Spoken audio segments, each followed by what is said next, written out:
ಹೌದು ಕಣೆ, ತೋರಿಸಿದ್ರೆ ಈಗ ತಾನೇ ಬಂದೆ.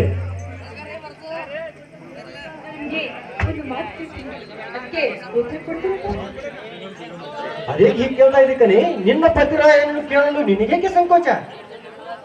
ಮುಂಜಾನೆಯಿಂದ ನೀವು ತೋಟದಿಂದ ಇಲ್ಲಿಗೆ ಹೋಗಿದ್ರಿ, ಸೀದಾ ಏನೇ ಪೂರ್ಣಿಮಾ, ಇವತ್ತು ಹೀಗೆ ಕೇಳುತ್ತಿರುವೆ ನನಗೆ ಅರ್ಥವಾಗುತ್ತಿಲ್ಲ. ಹಾಗಲ್ಲ, ಭಯಪಡುವಂತ ವಿಷಯ ಏನೂ ಇಲ್ಲ.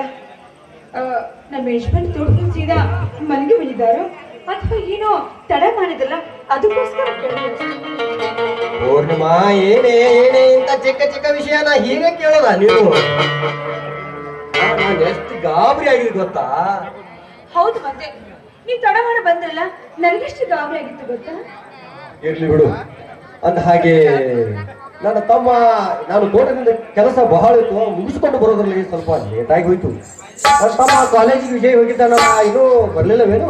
ಇಲ್ಲ ಅಣ್ಣ, ವಿಜಯ್ ಕಾಲೇಜಿಂದ ಇನ್ನೂ ಬಂದಿಲ್ಲ, ಬರೋ ಹೊತ್ತಾಗಿದೆ. ಬಂದ್ರೆ ಬರ್ಬೋದು. ಬರ್ಲಿ ಬರ್ಲಿ, ಅವನು ಬಂದ ನಂತರ ಇಬ್ಬರು ಸೇರಿ ಊಟ ಮಾಡಿದ್ರ ಆಯ್ತು.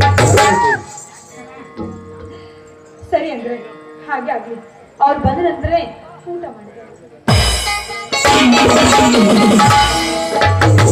ಅವರು ಬರುವವರಿಗೆ ಈ ನಿನ್ನ ಪತಿ ಏನು ಸ್ವಲ್ಪ ತನಿಸಬಾರದೆ.